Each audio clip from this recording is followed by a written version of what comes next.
So here I just unboxed. There's a huge carton, and I have few Tommy jeans shoes and an Ultraboost over here.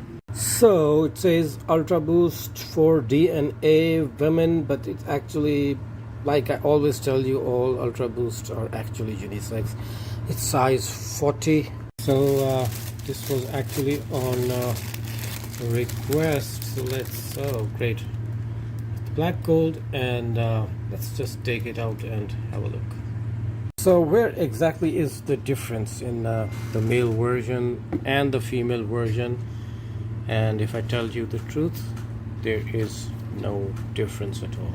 They are just bifurcating they're just tagging the genders in this. They really do not need to, and it's the same shoe.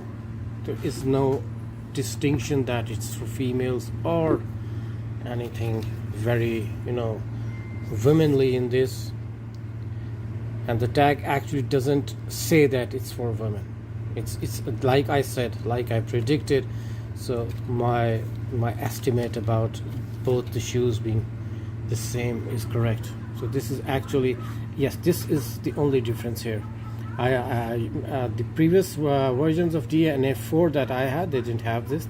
The section was white, but it has this section over here, which actually still doesn't make it a women's shoe. It's still a unisex, and you can all wear it. It all depends on your fitting. That's it.